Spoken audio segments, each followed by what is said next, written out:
Jalan-jalan ke Mangga 2. Tidak lupa membelikan. Halo semua, kami dari kelompok 2. Selamat menyaksikan. Nama saya Rofi Janitra Alvaro dengan airan NPM 054. Saya Adeline Livia NPM 2211011092. Perkenalkan, saya Sabita Ulia R, NPM 2211011100. Perkenalkan, nama saya Ahmad Mikael Hasanain dengan NPM 2211011102. Perkenalkan, nama saya Helmi Ramadan dengan NPM 2211011145. Hai, perkenalkan nama saya Audrey Fahra Nabila dengan NPM 2261011001. Fitur-fitur organisasi apa saja yang perlu diketahui oleh para manajer untuk membangun dan menggunakan sistem informasi dengan sukses? Sistem informasi dan organisasi saling mempengaruhi satu sama lain. Sistem informasi dibangun oleh para manajer untuk melayani kepentingan perusahaan. Pada saat yang sama, organisasi harus menyadari dan terbuka terhadap pengaruh sistem informasi untuk mendapatkan keuntungan dari teknologi baru. Interaksi antara teknologi, informasi, dan organisasi bersifat kompleks dan dipengaruhi oleh banyak faktor, termasuk struktur organisasi, proses bisnis, politik, budaya, dan lingkungan sekitar, dan keputusan manajemen. Apa yang dimaksud dengan organisasi? Organisasi adalah struktur sosial formal yang stabil yang mengambil sumber daya dari lingkungan dan memprosesnya untuk menghasilkan output.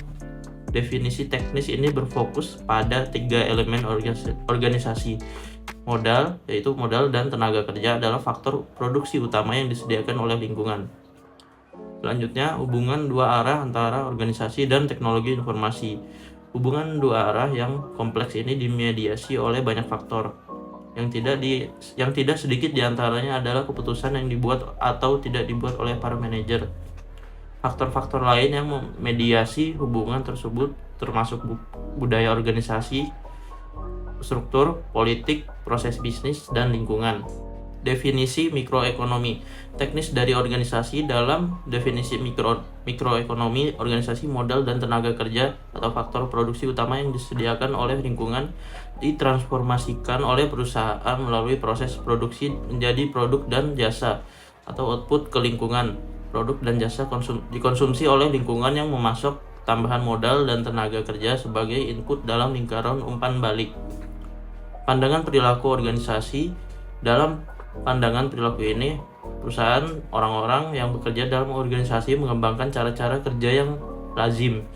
Mereka mendapatkan keterkaitan pada hubungan yang ada dan mereka membuat peraturan baru dengan bawahan dan atasan tentang bagaimana pekerjaan akan dilakukan dan dalam kondisi apa pekerjaan yang dilakukan. Selanjutnya, apa yang dimaksud ciri-ciri organisasi? Ciri-ciri lain dari organisasi termasuk proses bisnis, organisasi budaya, politik, lingkungan sekitar, struktur, tujuan, konstituen, dan gaya kepemimpinan. Semua fitur ini mempengaruhi jenis sistem informasi yang digunakan oleh organisasi. Materi selanjutnya, rutinitas dan proses bisnis. Semua organisasi termasuk perusahaan bisnis menjadi sangat efisien dari waktu ke waktu karena individu-individu dalam perusahaan mengembangkan rutinitas untuk memproduksi barang dan jasa. Rutinitas yang terkadang disebut prosedur operasi standar adalah aturan, prosedur, dan praktik yang tepat yang telah dikembangkan untuk mengatasi hampir semua situasi yang diharapkan. Ketika karyawan mempelajari rutinitas ini, mereka menjadi sangat produktif dan efisien karena perusahaan dapat mengurangi biaya seiring dengan meningkatnya efisiensi. Selanjutnya, politik organisasi. Perlawanan politik adalah salah satu kesulitan besar dalam melakukan perubahan organisasi, terutama mengembangkan sistem informasi yang baru. Hampir semua investasi sistem informasi yang besar oleh perusahaan yang membawa perubahan yang signifikan dalam strategi, tujuan bisnis, proses bisnis, dan prosedur menjadi peristiwa yang bermuatan politis. Manajer yang tahu bagaimana bekerja dengan politik suatu organisasi akan lebih sukses daripada manajer yang kurang paham dalam mengimplementasikan sistem informasi yang baru. Materi selanjutnya, budaya organisasi. Budaya organisasi mencakup serangkaian asumsi tentang produk apa yang harus dihasilkan oleh organisasi dan bagaimana cara menghasilkannya, di mana, dan untuk siapa. Secara umum, ini asumsi budaya ini diterima begitu saja dan jarang diumumkan atau didiskusikan secara terbuka. Selanjutnya, rutinitas, proses bisnis, dan perusahaan. Semua organisasi terdiri dari rutinitas dan perilaku individu, yang merupakan kumpulan dari proses bisnis. Aplikasi sistem informasi baru mengharuskan rutinitas individu dan proses bisnis untuk mencapai tingkat kinerja organisasi yang tinggi. Pada saat yang sama, budaya organisasi merupakan pengekang yang kuat terhadap perubahan, terutama perubahan teknologi. Sebagian besar organisasi akan melakukan hampir semua hal untuk menghindari perubahan dalam asumsi dasar. Terus selanjutnya, lingkungan organisasi. Organisasi dan lingkungan memiliki hubungan timbal balik. Satu sisi, organisasi terbuka dan bergantung pada lingkungan sosial dan fisik yang mengelilinginya. Tanpa sumber daya keuangan dan sumber daya manusia yang bersedia bekerja dengan andal dan secara konsisten untuk upah yang ditetapkan atau pendapatan dari pelanggan, organisasi akan tidak pernah ada. Materi selanjutnya akan dilanjutkan oleh rekan saya. Berikutnya mengenai organisasi, ada struktur organisasi. Jenis sistem informasi yang kita temukan dalam organisasi bisnis seringkali mencerminkan jenis struktur organisasi. Di perusahaan kecil, kita sering menemukan sistem informasi yang dirancang dengan buruk dan dikembangkan dengan terburu-buru. Sedangkan dalam perusahaan besar, yang mana banyak terdapat divisi yang tersebar dalam ratusan wilayah, kita jarang menemukan sistem informasi tunggal yang diintegrasikan secara menyeluruh, karena tiap divisi atau tiap cabang itu punya sistem informasinya masing-masing. Fitur-fitur lainnya mengenai organisasi ada tujuan, sifat kepemimpinan, dan juga pemegang kepentingan. Yang pertama, tujuan. Organisasi memiliki tujuan yang berbeda sifatnya. Ada yang bersifat memaksa, ada yang bersifat berasaskan manfaat, dan juga ada yang bersifat normatif. Kemudian dari pemegang kepentingan, ada organisasi yang bertujuan menguntungkan anggotanya, ada juga yang menguntungkan klien, pemegang saham, ataupun masyarakat. Kemudian dari sifat kepemimpinan, ada organisasi yang bersifat demokratis dan ada juga yang bersifat otoriter. Apa dampak sistem informasi terhadap organisasi? Sistem informasi secara mendasar telah mengubah perekonomian perusahaan dan membantu dalam pengorganisasian pekerjaan. Yang pertama, dari sudut pandang ekonomi, sistem informasi dapat menggantikan modal dan tenaga kerja tradisional. Ketika biaya teknologi informasi rendah, ini akan menggantikan tenaga kerja tradisional, yang akhirnya akan mengakibatkan penurunan jumlah manajer menengah dan juga pekerja administrasi. Yang kedua, sistem informasi juga, teknologi informasi juga dapat menggantikan bangunan dan juga mesin yang relatif mahal. Makanya semakin kesini, semakin berjalannya waktu, kita bisa berharap manajer lebih menginvestasikan di bidang IT karena dianggap lebih menguntungkan daripada investasi modal lainnya. Kemudian, IT juga dapat menekan biaya transaksi, yang akhirnya kontrak dengan pemasok eksternal lebih menguntungkan daripada penggunaan dari internal. Dan akhirnya, perusahaan akan memangkas jumlah karyawan karena biaya outsourcing tenaga kerja lebih murah ketimbang merekrut karyawan sendiri. Dan yang terakhir, teknologi informasi dapat mengurangi biaya manajemen internal. Telah kita ketahui bahwa pemilik dan agen itu memiliki kepentingan yang berbeda. Maka dari itu, agen perlu yang namanya dilakukan pengawasan terhadap agen. Nah, karena hal itu, pemilik harus mengeluarkan lebih banyak upaya, lebih banyak biaya untuk dapat mengelola dan mengawasi karyawannya. Selanjutnya, selain dampak ekonomi, ada juga dampak bagi struktur organisasi dan perilaku organisasi. Jadi, peneliti perilaku itu berteori bahwa teknologi informasi memfasilitasi perataan hierarki. Sebelumnya kita udah tahu dengan adanya IT dapat memangkas jumlah manajer menengah, yang berarti karyawan di tingkat bawah itu lebih cepat untuk memperoleh informasi, lebih cepat juga untuk mengambil keputusan. Hasilnya pekerjaan akan menjadi lebih efisien waktu dan lebih memberdayakan karyawan di tingkat bawah.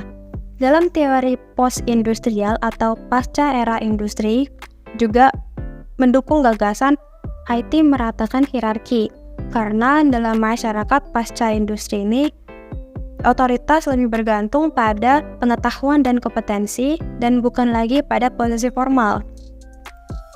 Ya, akhirnya bentuk organisasi menjadi lebih datar dan proses pengambilan keputusan menjadi lebih terdistribusi. Kalau kita lihat, sistem informasi ini membawa banyak keuntungan gitu ya, namun tidak hanya mengubah struktur organisasi pada kenyataannya, tapi juga mengubah budaya, proses bisnis, dan juga strategi. Dan hal ini mendapat banyak penolakan saat teknologi ini diperkenalkan. Karena banyaknya penolakan itu, teknologi yang seharusnya membawa keuntungan yang seharusnya meningkatkan produktivitas justru menjadi sia-sia.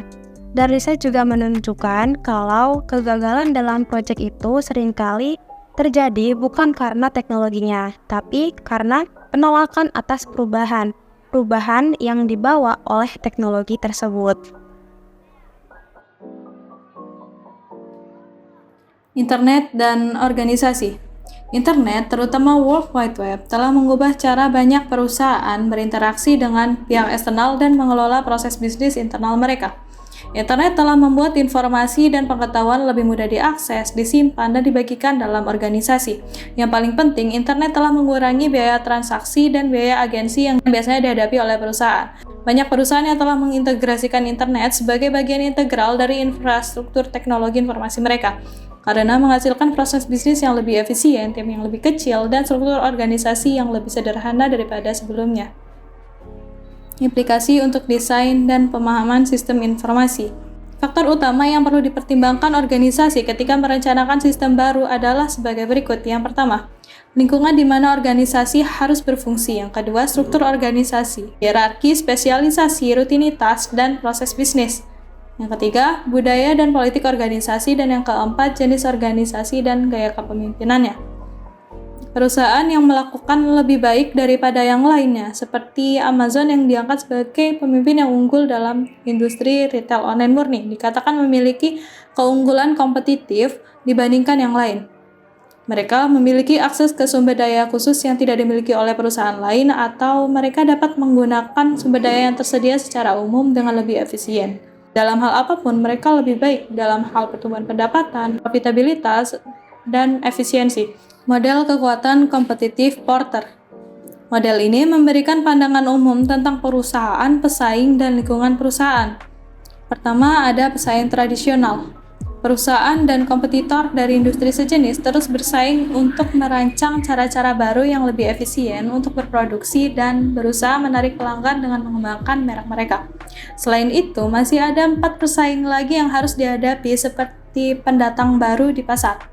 Perusahaan-perusahaan baru yang memasuki pasar memiliki kemungkinan keuntungan seperti fleksibel, pekerjaannya mudah, inovatif, dan tidak terbebani oleh merek lama. Tetapi kelemahannya biasanya mereka bergantung pada dana eksternal, tenaga kerjanya yang kurang berpengalaman, dan mereknya yang kurang dikenal. Lalu ancaman selanjutnya, produk dan layanan pengganti. Teknologi baru selalu menciptakan produk pengganti. Semakin banyak produk dan layanan pengganti, semakin sulit mengendalikan harga dan semakin rendah margin keuntungannya. Selanjutnya, pelanggan. Pelanggan berperan penting karena kemampuan mereka untuk memengaruhi harga dan persaingan. Ini terjadi ketika mereka dapat dengan mudah beralih ke pesaing atau memaksa persaingan harga di pasar yang transparan, di mana hanya ada sedikit diferensiasi produk dan semua harga diketahui secara instan, seperti di internet. Dan yang terakhir, pemasok. Semakin banyak pemasok yang berbeda yang dimiliki perusahaan, semakin besar kontrol yang dapat dilakukan perusahaan terhadap pemasok dalam hal harga, kualitas, dan jadwal pengiriman. Kali ini saya akan menjelaskan tentang strategi sistem informasi terkait daya kompetitif. Terdapat 4 strategi umum yang dapat dilakukan oleh perusahaan untuk menanggulangi adanya persaingan. Yang pertama yaitu biaya kepemimpinan atau manajemen yang rendah. Perusahaan dapat mengurangi biaya operasional, biaya produksi, dan juga biaya distribusi. Strategi ini dapat membuat harga pada produk dan juga jasa yang ditawarkan oleh perusahaan lebih rendah dibanding produk yang ditawarkan oleh perusahaan lain. Sistem informasi membantu mengoptimalkan proses bisnis, mengurangi pemborosan, meningkatkan persediaan lebih efisien, dan juga meningkatkan produktivitas. Dengan menghasilkan produk dengan harga atau biaya yang lebih rendah, namun kualitas yang tetap terjaga, perusahaan dapat menarik minat para pelanggan yang sensitif terhadap harga. Selanjutnya yaitu diferensiasi produk. Sistem informasi digunakan untuk menciptakan produk yang berbeda dibanding produk yang dikeluarkan oleh perusahaan pesaing. Perusahaan dapat mengembangkan inovasi pada produknya, menciptakan nilai tambah, desain yang unik, fitur tambahan, ataupun perusahaan dapat memberikan pelayanan yang superior. Perusahaan dapat mengidentifikasi preferensi para pelanggan dan juga tren pasar untuk mengembangkan produk mereka. Hal ini dapat menjadi nilai tambah bagi para perusahaan tersebut dan menjadi pilihan utama para konsumen dibanding perusahaan pesaing. Lalu selanjutnya yaitu fokus pada ceruk pasar. Sistem informasi digunakan untuk mengidentifikasi ceruk pasar atau segmen yang sangat spesifik. Dengan ini, perusahaan dapat berfokus dan memenuhi kebutuhan lebih baik dibanding pesaing. Sistem informasi membantu perusahaan dalam mengumpulkan dan juga menganalisis data pasar yang lebih mendalam, sehingga perusahaan dapat mengembangkan produk yang sesuai dengan kebutuhan pelanggan dengan ceruk pasar tersebut. Lalu selanjutnya terdapat kedekatan pelanggan dan pemasok. Sistem informasi digunakan untuk memperkuat hubungan antara pelanggan dan pemasok. Perusahaan dapat memahami kebutuhan dan preferensi pelanggan yang dengan lebih baik dan dapat memberikan pelayanan yang lebih personal dan relevan. Bagi para pemasok, sistem informasi membantu dalam hal menjaga persediaan, mengoptimalkan rantai pasokan, dan menjaga aliran pasokan tetap lancar. Dengan kelebihan-kelebihan seperti ini dapat membuat perusahaan dapat merespon pelanggan dengan lebih efisien. Keempat strategi ini digunakan perusahaan untuk meningkatkan daya kompetitif dengan memanfaatkan sistem informasi. Pemilihan strategi bergantung pada kondisi dari industri tersebut, sumber daya perusahaan, dan juga tujuan bisnis yang ingin dicapai oleh perusahaan tersebut. Teknologi internet dibuat berdasar standar internasional. Hal ini dapat mempermudah persaingan dalam pasar dan memudahkan datangnya pesaing baru. Internet sangat merubah banyak industri di zaman sekarang ini dengan sangat signifikan. Banyak usaha yang tidak dapat bersaing secara maksimal lagi dengan adanya internet. Sebagai contoh yaitu perusahaan percetakan dan juga jasa travel, yang sekarang ini sudah bisa kita dapatkan banyak sekali informasinya melalui internet. Namun di sisi lain, internet dapat menciptakan pasar dan peluang baru pada industri. Hal ini memaksa perusahaan untuk mengubah cara bisnis mereka agar mereka dapat selalu berkembang. Model rantai nilai bisnis. Model rantai nilai menyoroti aktivitas-aktivitas spesifik di dalam bisnis, di mana strategi kompetitif dapat dijalankan dengan baik, dan di mana sistem informasi kemungkinan besar memiliki dampak strategis. Model rantai nilai memandang perusahaan sebagai serangkaian aktivitas dasar yang menambahkan margin nilai produk dan jasa perusahaan. Aktivitas-aktivitas tersebut dapat dikategorikan sebagai aktivitas utama dan aktivitas pendukung.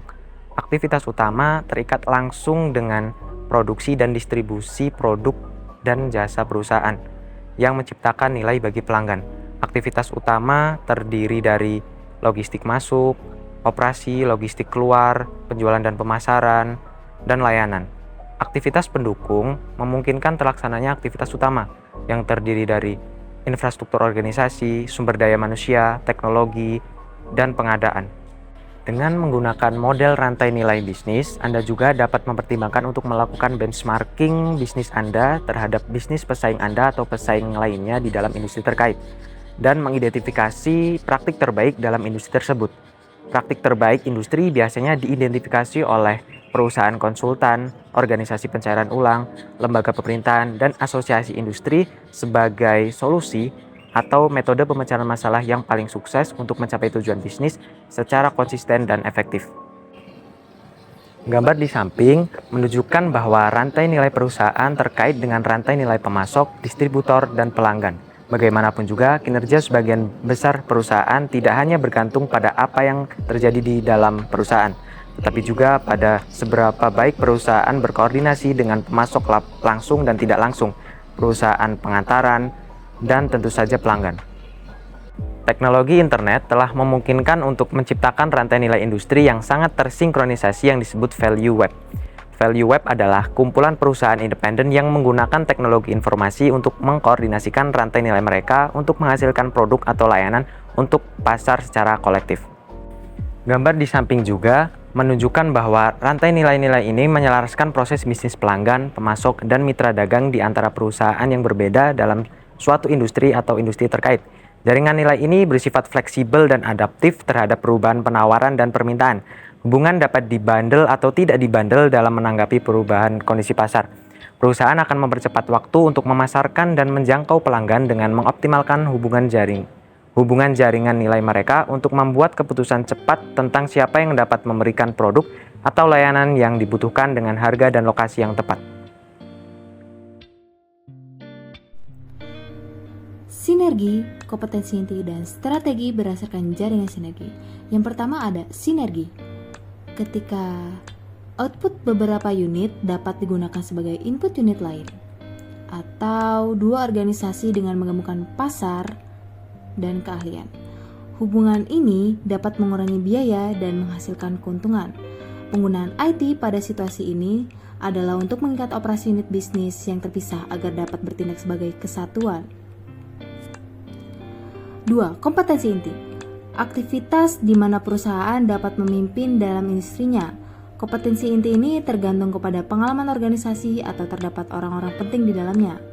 Dalam kompetensi inti ini, bagaimana para karyawan dapat menghasilkan pengetahuan atau dapat memanfaatkan pengetahuannya. Yang ketiga ada strategi berdasarkan jaringan. Strategi ini dibagi menjadi 3. Yang pertama ada jaringan ekonomi, yang kedua ada strategi perusahaan virtual, dan yang ketiga ekosistem bisnis. Yang pertama ada ekonomi jaringan.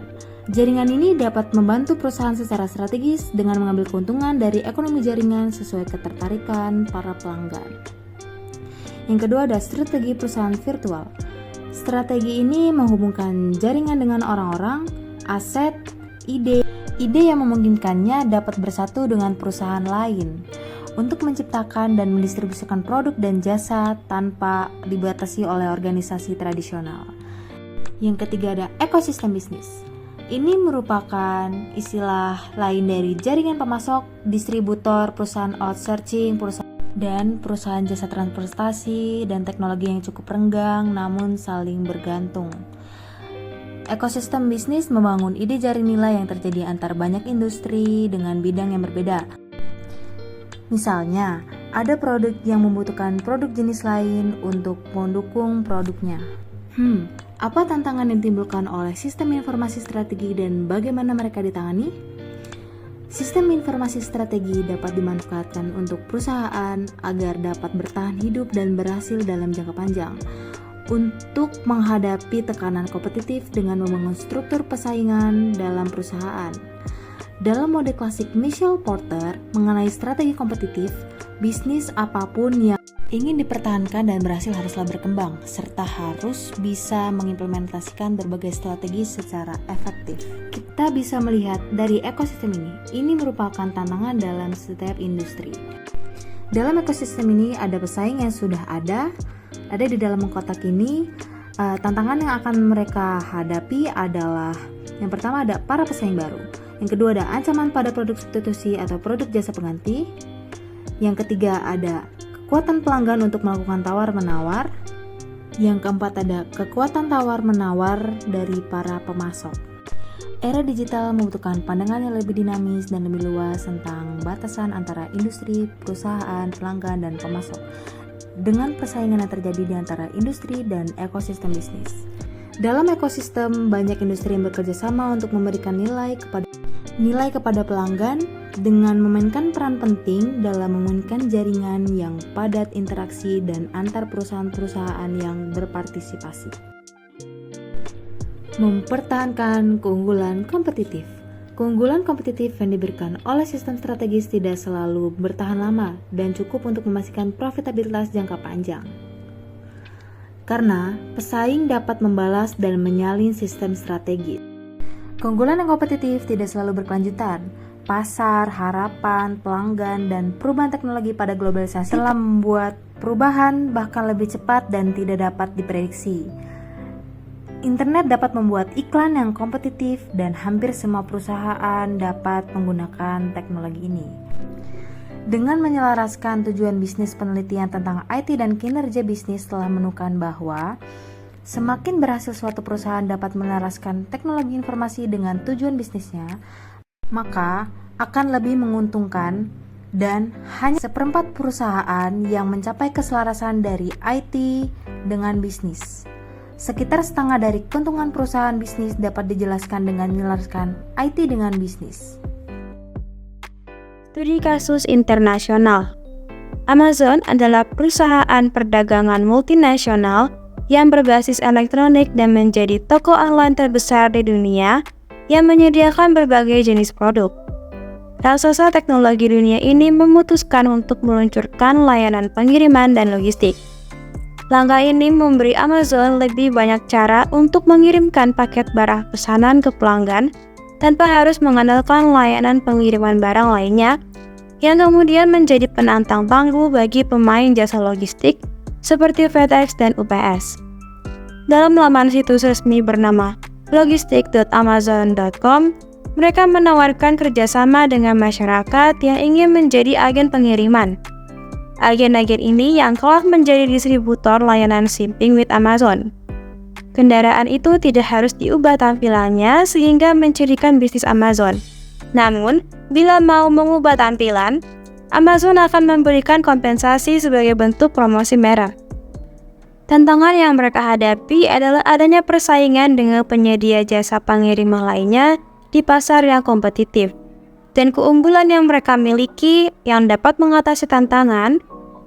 Dengan menggunakan sistem informasi, produk layanan memiliki perbedaan dan mengungguli penyedia jasa pengiriman yang sudah ada di pasar.